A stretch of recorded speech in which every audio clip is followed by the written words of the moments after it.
Hello, Daz Studio patrons. This is Not From This World, and I want to welcome you back to my tutorial series.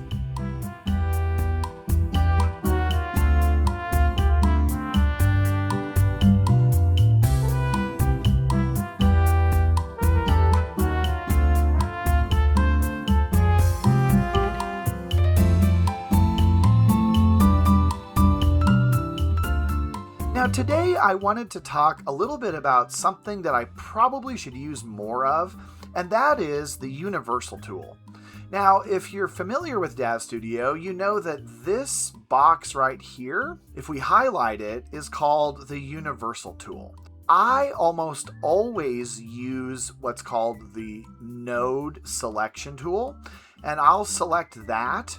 And then I'll come over to my Parameters tab, and when I need to pose or move an object, like let's say we're going to move Milika's arm here, I will just click on it and then use the sliding bars to change the pose. I am so used to this that it's hard to kind of break habit and try something different. However, you do have some interesting advantages by using this Universal Tool. So if we select it, and I think actually Daz defaults to this whenever I open up Daz Studio, I always have this Universal Tool, and I immediately just transfer over to the Node Selection Tool and start posing. However, if you keep it in this Universal Tool, which you may already know, you get this Universal Tool gizmo that you can use to manipulate whatever you have selected. So it has arrows for your X, Y, and Z coordinate, which actually, if you look, the Parameters tab for Milika's forearm doesn't have. And then we've got our rotational planes where we can rotate and move the object that we have selected. Now, with Milika's forearm, it's a little bit limited because we only have certain tabs that work, like her twist. So I can twist by selecting that rotation plane, just like I can twist it on the dial. And then it has a bend tab, so I can find the bend tab here, which is the green one, I believe, and then I can move her arm up and down. So if you like or prefer to use this Universal tab, you can work right in your scene and you don't have to keep switching back and forth to the Parameters tab. So this really allows you to grab things visually, and you don't have to hunt through that Parameters tab to find what you need. And I think the Universal tab can become more intuitive. You can move those objects kind of in real life. One of the problems I always have, and I've been working in Daz Studio for many years, when I am working out of the Parameters tab, I can never remember which dial moves in what direction. So it becomes where I'm just kind of doing trial and error, and you'd think by now I'd be way better at that, but I'm just not. And so using the Universal tab, we can rotate the object kind of in a more intuitive fashion. It also allows us to move things in a more precise method, so that, like, let's say if Milika wants to grab something, you might be able to visualize that a little bit better.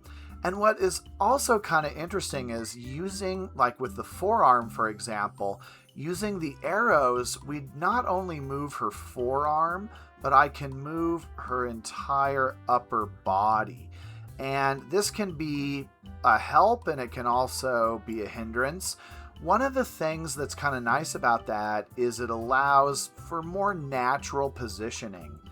It's a lot like using the little toggle up here, where if I take the center, see, I can manipulate and move things around and get a more natural kind of position to her body. So I guess one of my big questions just for this week is, do you use the Universal Tool more? And are you clicking on these arrows and rotational planes to pose? Or do you traditionally do what I do, which is go to this parameters tab and then manipulate her with the parameters tab? I'm kind of anxious to see what all of your opinions are, because I am just so ingrained in using the parameters tab and the node selection tool that I kind of ignore that universal tool. Another really cool thing about the universal tool is I've noticed that it can help me locate an object. So like if I am going to take and add something to the scene, so let's say, for example, I want Milica to be holding this hammer, and I have my scene set up, so I'm just going to add this hammer to the scene. I've noticed that once I add an object and I'm in the universal mode, when I select it, often I can see where the object is by seeing the gizmo, and that really does help. So you can see as I move the hammer into position, I begin to see that gizmo from the universal tool before I actually see the hammer, and there's the hammer. So now I can manipulate this and get this into her hand. And see, I'm automatically using the parameters tab. So let me try and use this universal tab. Do you find this faster or slower? I don't know. I'm no judge to try and determine if the universal tool is faster or slower, because, well, to be honest with you, I'm so used to using the other method that I know it's going to be slower for me. And so I'm just trying to practice a little bit more using this universal tool, because I know that it has some advantages and it can be really cool. However, I know I'm really actually quite bad at it. And so I need to practice a little bit more. But you can see I'm at this point just completely using the universal tool to move my object. One of the things I've noticed is, like, I want to move it forward, so I'm going to have to use like the Z plane here, but I can't see it in my scene, so you may have to change your camera angle or something like that. So I just find it a lot easier not to use that at all. And then see, there, I've got it. But I will say, inevitably, when I use this parameters tab, I am going to dial the wrong way almost every time. I don't know what it is, but I am terrible at remembering which direction I should be moving my dial. And I wish I didn't have that frustration, but I sure do. Now, as I pose her fingers, I will say that one of the things that drives me crazy with the universal tab is that it gets in the way of seeing what I'm doing. And so I often just go to the node selection tool because it gets rid of that gizmo. And now I can see what I'm trying to change. And then I default back to this parameters tab. And then see, I can now actually pose her fingers pretty quickly. But it's just one of those things that I think I just need practice with. All right, so, this parameters tab is really cool when you need precise numerical movements. Remember, I can select a part of Milica's body, go up here to parameter settings, and I can change the nudge and make it very precise. So if I just want to move something very slightly, I can get rid of limits and that kind of thing.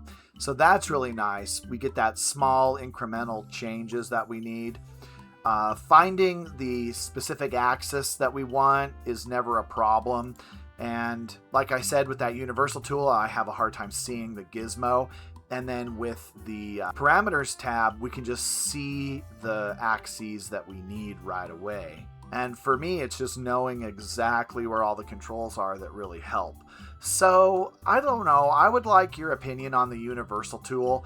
I'm not sold on it, and I do use it from time to time, but I don't know if it will ever replace my habit of just using the parameters tab to position and pose. But what are your thoughts? What do you think is the best technique?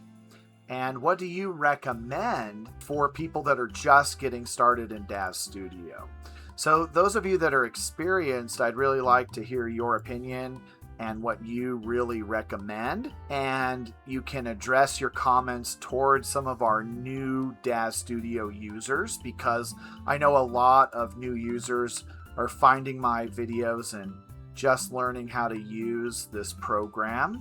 And I appreciate that, by the way. I really do try and make my videos so that it's for everyone, but especially for those newbies that are just getting started in Daz Studio. So let me know what you think.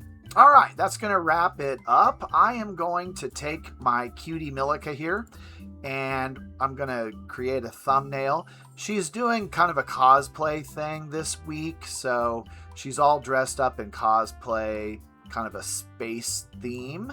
Actually, I do have a comic where she is getting into trouble in this scene, so if you are interested in that kind of thing, you can contact me and I can let you know what kind of comics I make.